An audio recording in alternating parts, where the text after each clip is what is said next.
देखो डिमन सेलू, तुम ज़्यादा मत सोचो। तुम्हारी आंखें भी ठीक हो जाएंगी और तुम पूरी तरीके से परफेक्ट हो जाओगे, तो तुम्हारी ताकत भी वापस आ जाएगी। क्योंकि उस दिन के बाद से तुमने रिकवर नहीं किया, तुम्हारे इंटरनल ऑर्गन भी डैमेज है। सुनो ना, वो डीमन सेलू से कहती है, लेकिन अगर कोई परेशानी हुई तो, अगर मैं श्योर को ही अपना मास्टर समझने लगा और तुम्हें कुछ नहीं समझा तो हाँ, मेरे पास सारी चीज़ें रहेंगी, मतलब मेरी सारी यादें मेरे दिमाग के अंदर रहेंगी, लेकिन मैं मास्टर श्योर को बना लूँगा और मजबूरन में मुझे श्योर की बात माननी होगी, जो कहेगा वो। और ऐसे तो मेरा मतलब मेरा और तुम्हारा कॉन्टैक्ट भी टूट जाएगा और मेरा मास्टर श्योर है बन जाएगा। वो डीमन सेलू, वो सलोना से कहता है, मुझे कोई फ़र्क नहीं पड़ता, तुम मेरे साथ हो ना। सलोना उस डीमन से कहती है, क्योंकि वो डीमन सच में सलोना की बहुत ज़्यादा फिक्र कर रहा था। जिसके बाद देखते देखते श्योर उस डीमन सेलू के सर पे अपना हाथ रखता है। देखते देखते वो डीमन अपनी जगह से गायब होता और श्योर के नीरो कोर में जाता, ना कि डिमोनिक कोर में। नीरो कोर में पहुंचने के बाद वो अपने हीलिंग प्रोसेस में चला जाता है। कुछ घंटे बाद पूरी तरीके से हील करने के बाद वो बाहर आता, जहाँ पर वो नॉर्मल था और सच में अपनी मर्जी की कर सकता था। ठीक हो श्योर? उस डीमन से कहता, हाँ मैं ठीक हूँ, मैं ये बाहर ही रहूँ तो चलेगा ना। वो डीमन श्योर से कहता, हाँ हाँ चलेगा, उल्टा मेरे लिए तो अच्छा ही है। तुम सलोना दीदी और काव्या की सुरक्षा के लिए हो जाओगे और धीरे धीरे तुम्हारी ताकत भी बढ़ाते रहूँगा मैं। श्योर। वो उस डीमन से कहता, लेकिन मुझे पहले ये बता दो कि तुम्हारे पास नीरो कोर तो है नहीं, तो तुम्हारी ताकत बढ़ाऊंगा कैसे मैं। श्योर डीमन सेलू से कहता, आसान है, मतलब इतना आसान भी नहीं है। तुम्हारे सामने अगर कोई डीमन आता और तुम उसे मार देते हो, मतलब जान से मार देते हो, तो मैं उसका दिल खा जाऊंगा। उसके दिल के खाने के बाद मेरी ताकत बढ़ जाएगी। लेकिन ये तो मेरी बात रही, जो कि तुम्हारी डिमोनिक कोर के अंदर नहीं है। असल बात यह है कि अगर तुम्हें हमारी ताकत बढ़ानी है, मतलब अगर तुम्हें किसी डीमन की ताकत बढ़ानी है जो कि तुम्हारी डिमोनिक कोर में हो, तो तुम्हें सबसे पहले सामने वाले डीमन को जान से मारना होगा, उनकी आंखें हासिल करनी होगी। और अगर वो आंखें मतलब वो डीमन हाई रैंक का हुआ, तो तुम्हें उन आंखों से हाई रैंक फॉर्मिनेंट एनर्जी मिलेगी, जो कि तुम्हारी डिमोनिक कोर में जाएगी। और तुम्हारी डिमोनिक कोर में जो भी डीमंस होंगे उनकी लिए ताकत धीरे धीरे बढ़ने लगेगी। लेकिन कोई ऐसा डीमन जो कि बाहर है, जैसे कि मैं, तो मेरे लिए तो तुम्हें किसी ऐसे डीमन को ढूंढना होगा जिसे तुम मार दो, और मैं उसके दिल को खा के अपनी ताकत बढ़ाऊंगा। वो डीमन वो श्योर से कहता है, और श्योर उसके बाद तू अपने सर को हाँ मिलाता। मतलब डिमोनिक कोर ही एक तरीके से एवोल्यूशन चैम्बर है मेरे डीमंस के लिए, जो कि मेरे नीड डिमोनिक कोर के अंदर जाएंगे, है ना। श्योर। वो उस डीमन से कहता, हाँ। और जहाँ तक है तुम्हारा ये नीरो कोर, जो कि बहुत ज़्यादा खास है, जिसके अंदर डीमन भी जा सकता है, लेकिन वहाँ पर जाने का कोई फ़ायदा नहीं है। वहाँ जाने के बाद हम लोग लेवल अप नहीं कर सकते हैं। लेकिन अगर मैं अभी चाहूँ तो तुम्हारी डिमोनिक कोर में एंटर कर सकता हूँ, जिससे वो सारी एवोल्यूशन वाली चीज़ें मेरे ऊपर भी अप्लाई होंगी। लेकिन असली परेशानी तो यही तो है कि अगर मैं तुम्हारी डिमोनिक कोर में गया तो मेरा और सोलोना का कॉन्टैक्ट टूट जाएगा। वो डीमन श्योर ऐसे कहता, अच्छा ठीक है बाबा, ठीक है जो भी है, तुम्हारी डिमोनिक कोर में मत जाओ। वैसे भी अगर किसी डीमन को मार के ही मुझे अपने दूसरे डीमंस की ताकत बढ़ानी है, और वैसे भी उन्हें मारने हैं, तो मैं उनके दिल तुम्हें ला के दे दिया करूँगा और उनकी आंखें मेरे पास आ जाएंगी। तो हाँ श्योर। वो डीमन से कहता, और डीमन को भी आइडिया अच्छा लग जाता। लेकिन श्योर को एक चीज़ अच्छी लगी थी, अगर इन फ्यूचर श्योर की डिमोनिक कोर में एक से ज़्यादा डीमन है और श्योर एक साथ अपने डिमोनिक कोर की ही ताकत बढ़ा देता, तो डिमोनिक कोर के साथ साथ उनके डीमन मतलब एक से ज़्यादा डीमन की ही ताकत बढ़ेगी। ये नहीं कि श्योर को एक बार में एक डीमन की ताकत बढ़ानी पड़े, ऐसा नहीं था। डिमोनिक कोर की ताकत जैसे जैसे बढ़ेगी, वो जैसे जैसे लेवल अप करेगा, वैसे वैसे उसके डिमोनिक कोर बढ़ाने वाले डीमंस की ताकत भी बढ़ जाएगी, जो कि सच में कमाल की बात थी। जिसके बाद देखते देखते वो लोग सबसे पहले घर जाते हैं। काव्या सो चुकी थी क्योंकि बहुत ज़्यादा रात हुई थी। श्योर ने काव्या का एक अलग ही रूप देखा था, इसलिए वो एक बार काव्या के पास जाकर उससे बहुत ज़्यादा प्यार करता। वो सोई हुई थी, यहाँ तक कि वो उठ भी गई थी, और श्योर को वहाँ आता हुआ देखकर वो उसी के गोद में अपने सर को रख के सो जाती है। श्योर भी वहीं सो जाता। सुबह वो करीब 1 बजे तक उठता, उसकी नींद पूरी हो चुकी थी। वो एक लंबी अंगड़ाई लेते हुए उठता और फिर तुरंत ही तैयार होने लगता। तुम कहीं जा रहे हो? सलोना श्योर से कहती है, हाँ मैं अपने निचले फ्री जा रहा हूँ, मतलब वहाँ पे मेरे कुछ दोस्त हैं जिनका कुछ अलग ही रूप देखा था मैंने एल्यूजन के अंदर, तो एक बार उनसे मिलना चाहता हूँ, मतलब थोड़ा मिल के थोड़ा। श्योर। सलोना से कहता, अच्छा ठीक है बाबा, मैं समझती हूँ, मैं भी चलूँ? सलोना श्योर से कहती है, असल बात यह है कि आप अगर आपको यहाँ से इवॉल्व करके आगे वाली सिटी में जाना है तो आप जा सकती हैं, लेकिन अगर आप निचली सिटी में जाना चाहती है और अगर आपकी ताकत ज़्यादा है, तो वहाँ पर आपका नाम रजिस्टर हो जाएगा और इस दुनिया में आपकी पहचान है ही नहीं, क्योंकि मैं आपको पुराने समय से लाया हूँ। तो एक तरीके से अगर आप पुराने समय में जाती है, मतलब निचले सिटी में जाती है, और आपकी कोई आइडेंटिटी है ही नहीं इस दुनिया में, तो एक तरीके से वहाँ पर वार्निंग अलर्ट आएगा कि कोई ताकतवर निचले सिटी में घुस गया और वहाँ पर वो तबाही मचा सकता है, इसलिए सारे ताकतवर लोग आपको ढूंढने के लिए आ जाएंगे। लेकिन अगर आपको इवॉल्व करके आगे वाली सिटी में जाना है, तो वहाँ पर 2 रास्ते हैं। एक रास्ता अगर आपकी ताकत ज़्यादा है तो आप आसानी से उस वॉल को क्रॉस करके आगे सिटी चले जाइए। दूसरा रास्ता, जहाँ पर अगर हमें किसी कमज़ोर को अपने साथ ले जाना है, अगर वो हमारा रिलेटिव है तो हम उससे उसके नाम के रजिस्टर के साथ आगे ले जा सकते हैं। हाँ, तो अगर हम लोग आगे जाएँगे भी तो आप मैक्रोन के साथ जाइएगा। मैं काव्या के साथ उसके नाम को रजिस्टर कराने के बाद ही आगे आ सकता हूँ। ऐसा होगा। ऐसे में आप ही बच जाइएगा और किसी को कुछ पता भी नहीं चलेगा। लेकिन निचले सिटी में जाने का वो दोनों रास्ता तो है, लेकिन दोनों ही रास्ते से अगर हम लोग जाएँगे, अगर हम पहले वाले रास्ते से छिप कर भी जाते हैं, जहाँ पर कोई भी गार्ड वगैरह कोई नहीं होगा, लेकिन फिर भी वहाँ पे अलार्म बज जाएगा, क्योंकि कोई भी ताकतवर निचले सिटी में जाके कुछ भी कर सकता है, इसलिए। और मेरा नाम भी वहाँ रजिस्टर हो जाएगा अगर मैं उस रास्ते से जाता हूँ तो, बिना गार्ड वाले रास्तों से। तो श्योर, वो फिलोनस कहता है। फिलोनस की बात समझ जाती है, जिसके बाद देखते देखते श्योर तैयार होने के बाद उस बड़े से वॉल के ऊपर पहुंचता और वो उसे क्रॉस करते हुए सीधे जाने लगता। वो गार्ड वाले रास्ते से नहीं गया था, वरना उसे वहाँ पर गार्ड्स को कुछ समझाना पड़ जाता, लेकिन फिर भी श्योर दूसरे रास्ते से जाने के बाद भी ये देखता है कि वहाँ पर उसके नाम को रजिस्टर कर दिया गया है। श्योर, जो कि 3 स्टार सिटी जा रहा है, वहाँ पर ऐसे लिखा हुआ आ गया था। श्योर इस सारी चीज़ें को इग्नोर करता है और आगे बढ़ने के बाद वो सीधे 2 स्टार सिटी और फिर 1 स्टार सिटी चला जाता है। 1 स्टार सिटी पहुंचने के बाद श्योर सबसे पहले डॉक्टर पीटी से मिलने जाता है। डॉक्टर पीटी से मिलने के लिए वो स्कूल गया था और उसने अपने चेहरे पे एक मास्क भी लगा रखा था, ताकि वहाँ कोई उसे पहचाने ना। ऑफकोर्स श्योर 2 स्टार और 1 स्टार सिटी में कुछ ज़्यादा ही फेमस है। यहाँ पर सभी लोगों को पता है कि श्योर क्या है और क्या क्या कर सकता है। यहाँ तक कि वो इतनी जल्दी आगे तक पहुँच गया, और तो और सिद्धार्थ वर्धन वो उनके सामने टकटक गया था। यहाँ पर तो वो सारी चीज़ें सभी को पता ही थी, इसलिए श्योर को यहाँ पर अपना चेहरा ढक के आना पड़ा था।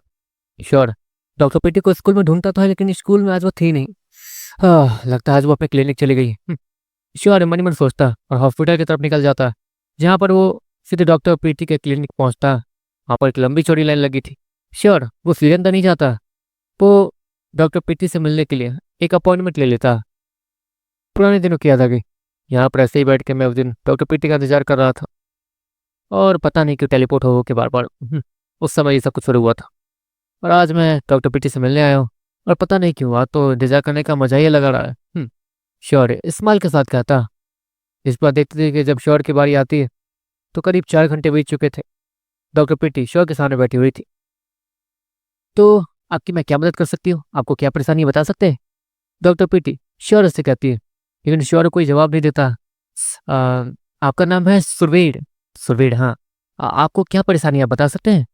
डॉक्टर पीटी श्योर को पुकारते हुए कहती है, क्योंकि श्योर ने अपना नाम एक तरीके से रजिस्टर करवाया था सुरवीर के नाम से, जो कि एकदम अजीब नाम लग रहा था श्योर को भी, लेकिन ऑफकोर्स उस टाइम श्योर के दिमाग में यही नाम आया था। श्योर धीरे धीरे अपने मास्क को उतारता। हे भगवान, तुम्हें मुझसे मिलने के लिए ऐसे आने की जरूरत है क्या? डॉक्टर पीटी अचानक से खड़ी होती है और श्योर को देखते हुए कहती है, उससे गले भी लगाती है। क्या करूँ, आप इतनी फेमस जो है तो।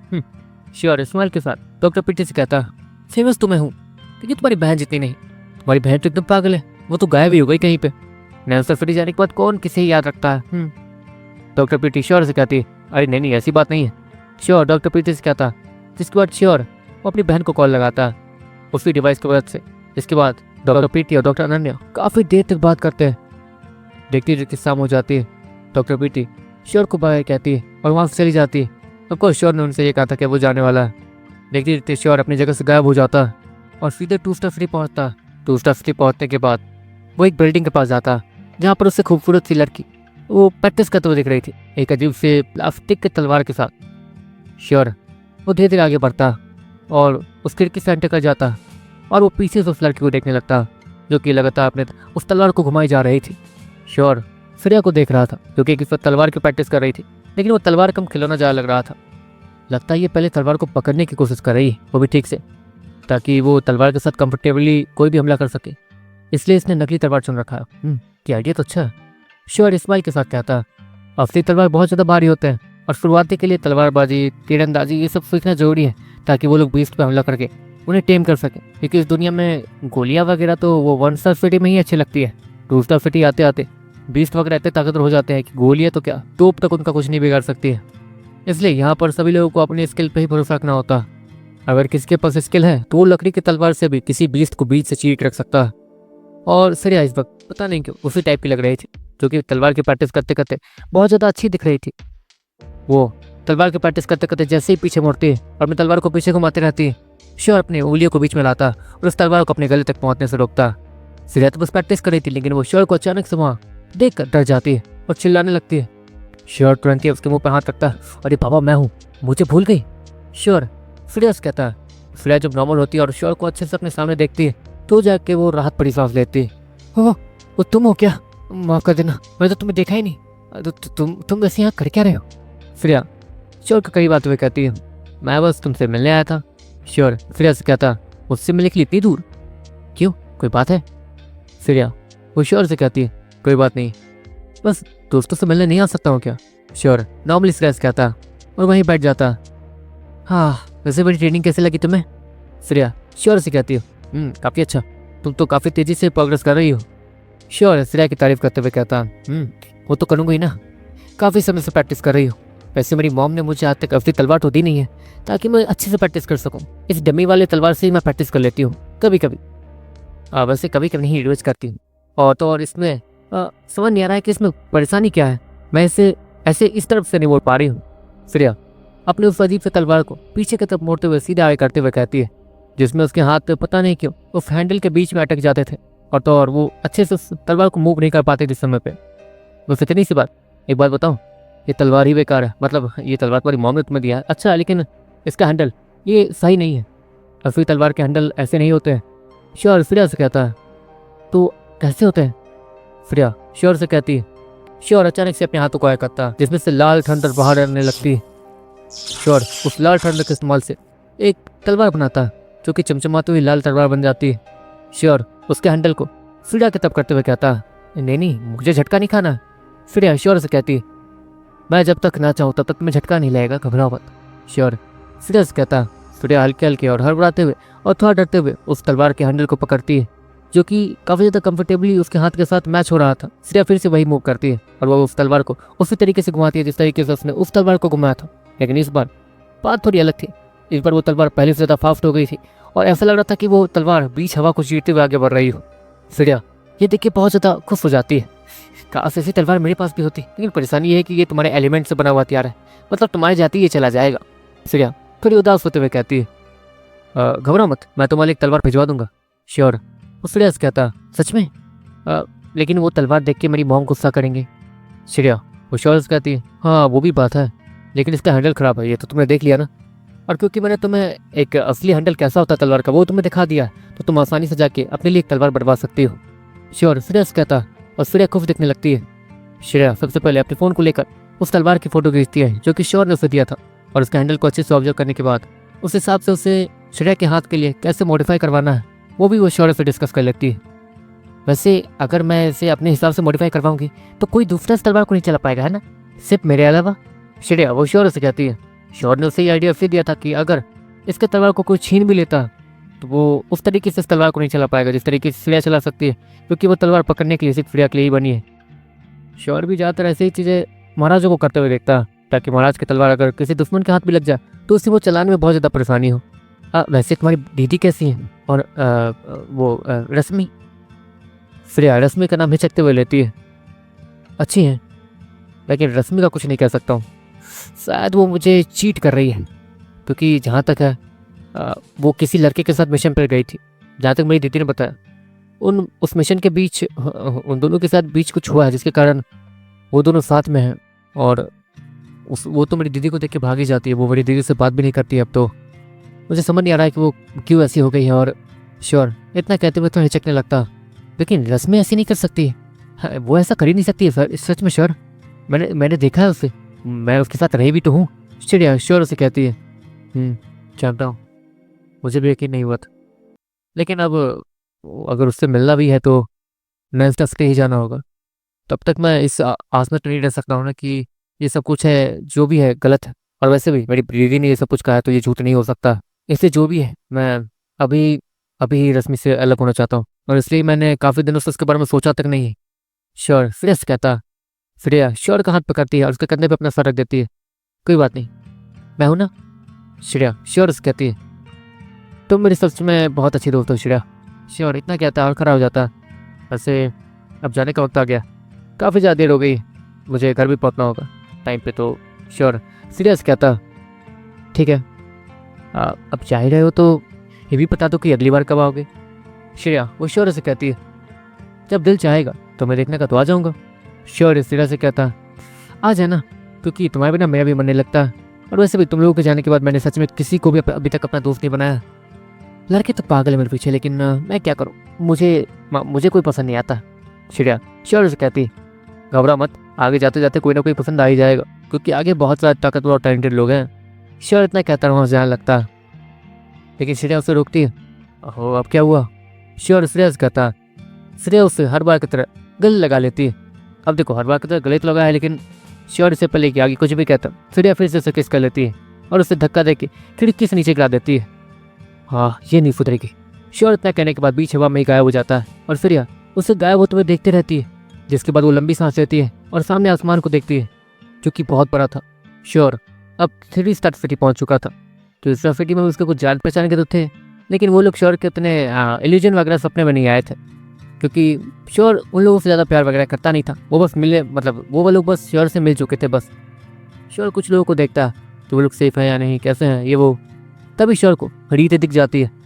ये भगवान, इस ट्रेल का चेहरा क्यों दिख गया मुझे? श्योर मन में सोचता। श्योर रीत का पीछा करना तो नहीं चाहता था, लेकिन पता नहीं क्यों वो रात में बाहर निकली थी, वो भी अंधेरे में।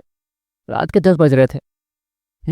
मुझे लगा ही था ये तो बहुत ज़्यादा फ्लेयर करती थी कि मैं तो सिर्फ फ्लेयर की हूँ, फ्लेयर सिर्फ मेरा है, मैं बस फ्लेयर के साथ ही रहना चाहती हूँ। लेकिन अब देखो रात के 10 बजे अपने बॉयफ्रेंड से मिलने जा रही होगी। श्योर स्माइल के साथ कहता। श्योर को अभी याद था कि रीत ने सीता सिटी से जाने से पहले श्योर को एक पर्ची दी थी जो कि फ्लेयर के लिए थी, और उसमें यह लिखा था कि डियर फ्लेयर, मैं सिर्फ तुम्हारी हूँ। तुम्हें लग रहा हो कि मैं तुम्हारी काबिल नहीं हूँ, लेकिन मैं जल्दी तुम तक पहुँच के दिखाऊंगी, और जिस दिन मैं तुम तक पहुँच गई उस दिन तुम सिर्फ मेरे हो जाओगे। उस पर्ची में ऐसा लिखा हुआ था, लेकिन मुझे लगता है कि ये ऐसा कर पाएगी। इससे तो अभी तक नीरू को भी जनरेट नहीं किया, और ये तो मेरी उम्र की है, बच्ची है। मेरी बात अलग है, लेकिन अगर मैंने डिमोनिक को जनरेट किया तो मैं लायक तो हूँ, तो मुझे ये सब नहीं सोचना चाहिए कि ये सब मुझे किस्मत के भरोसे मिला। डिमोनिक को जनरेट करने का मतलब मैं लायक हूँ, मुझे ये सब सोचता बंद करना होगा। श्योर वो मन में सोचता है, और वो रीत का पीछा कर रहा था आसमान में छिपकर अंधेरे के बीच में। वो उसका पीछा काफी देर तक करता है, जिसके बाद देखते देखते 1 घंटे तक लगातार चलने के बाद रीत वो स्टेडियम पहुंच जाती है, जहाँ पर हालत कुछ ज़्यादा ही खराब थी। श्योर और फ्लेयर की फाइट जो आखिरी हुई थी वहाँ पर उस स्टेडियम में, उसकी वजह से पूरा स्टेडियम अभी तक तबाह था। लेकिन हाँ, वो उतना रिपेयर कर दिया गया था जितना कि उसे होना चाहिए। वहाँ पर सभी लोग प्रैक्टिस करने के लिए आ सकते थे, यहाँ तक कि टूर्नामेंट भी खेल सकते थे। लेकिन अब तो यहाँ पर टूर्नामेंट अगले साल ही होगा। श्योर अच्छे से जानता था अगर इस सिटी में टूर्नामेंट हो गया तो अगले सिटी में करीब 3 महीने बाद ही टूर्नामेंट होगा। श्योर अच्छे से जानता था। तो ऐसे ही ऐसे हर 3 महीनों में अगले सिटी में टूर्नामेंट होता था। इसलिए श्योर एक तरीके से गोल बना के चलता था कि हर 3 महीनों में श्योर को इतना ताकतवर बनना है कि वो टॉप 10 के अंदर अपनी रैंक हासिल कर ले उस टूर्नामेंट में। श्योर ये सब सोचते हुए रीत को देखते रहता, जो कि स्टेडियम पहुंच जाती है और वो पूरी अकेली थी। हे भगवान, इस लड़की को सच में डर नहीं लगता? ये इतने अंधेरे रात में यहाँ पर प्रैक्टिस के लिए आई है, वो भी अकेले। ना इसके डैड को पता है ये यहाँ पर है, ना ही किसी को कुछ पता है कि ये यहाँ पर है। यहाँ ये अकेली है, और अगर श्योर मन में सोचता, इस लड़की के अंदर इतना दिमाग नहीं था कि उसका इस सिटी में घूमना खतरे से खाली नहीं है, और जब वो खूबसूरत है तब तो और भी नहीं। लेकिन रीत वो बीच स्टेडियम में जाकर खड़ी हो जाती है। चलो बाहर आओ। वहाँ पर रीत जैसी ये कहती है, वैसे ही रीत के ठीक पीछे से एक बड़ा सा एलिगेटर बाहर आता है, जो कि इनविजिबल होकर बैठा हुआ था और तुरंत ही विजिबल हो जाता है। रीत के कहते ही वो तुरंत ही रीत के सामने आके खड़ा हो जाता है। 1 मिनट, ये बीस्ट तो उसके डैड का है, इसके पास गायब होने की ताकत भी है। श्योर हैरानी से कहता है। अजीब बात थी कि श्योर भी उससे बीस्ट को नहीं देख पाया था, इतना ज़्यादा ताकतवर होने के बावजूद। लगता है मैं काफ़ी ज़्यादा ऊपर हूँ और अंधेरे के बीच में छिपा हूँ। अगर ये लोग मुझे महसूस नहीं कर सकते तो मैं उससे कैसे देख सकता था? श्योर मन मन सोचता है। लेकिन श्योर को सच में अजीब लग रहा था, वो एलिगेटर सच में ताकतवर तो था। श्योर काफ़ी देर तक उन्हें देखता, जिसके बाद वो एलिगेटर तेजी से आगे बढ़ता और रीत वो अपने हाथ में एक भाला पकड़ती है। वो अपने भाले को सीधे जमीन पर दे मारती है और एक लंबी सी छलांग लगाने के बाद सीधे उस एलिगेटर के सर के ऊपर चढ़ जाती है, और अपने उस भाले से, जो कि लकड़ी का बना हुआ था, उससे एलिगेटर के सर पर हमला करती है। देखा, हार गए ना? वो रीत उस एलिगेटर से कहती है। वो एलिगेटर सच में फास्ट आया था, लेकिन फिर भी रीत ने काफ़ी ज़्यादा अच्छे अटैक के साथ उसे हराया था। अगर रीत के हाथ में सच में भाला होता तो वो एक तरीके से बिना नीरू कोर के एक बीस्ट को मार चुकी होती। लेकिन मैं कुछ गलत सोच रहा हूँ, क्योंकि जहाँ तक वो एलिगेटर रीत पर हमला नहीं कर रहा। रीत अभी अपने रिफ्लेक्सेस वगैरह तेज कर रही है।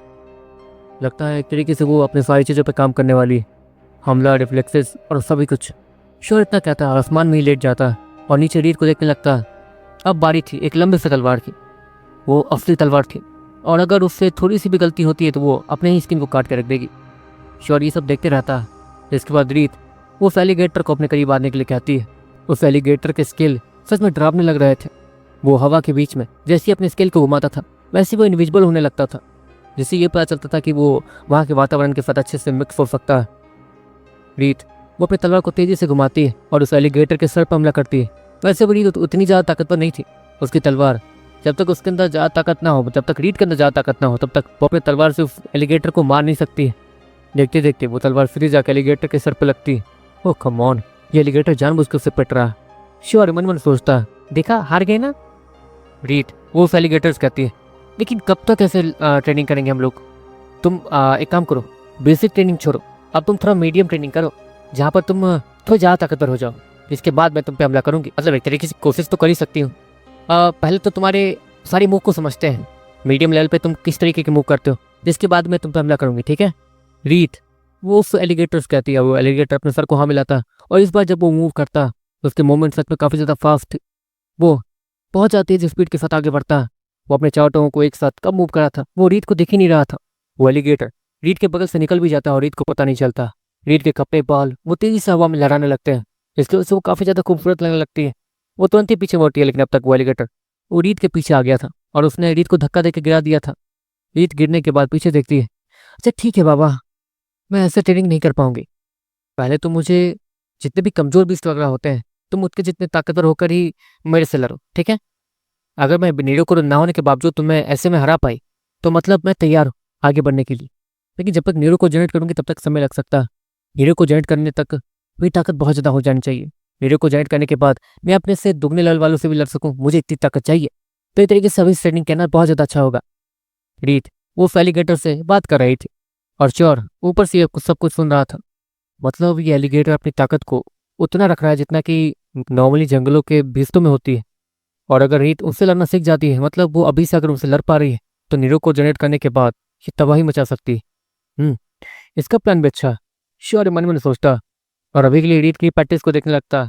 अब को उससे काफ़ी सारी चीज़ें अजीब और इंटरेस्टिंग लग रही थी, इसलिए वो रीत को देखने के लिए वहीं रुकी।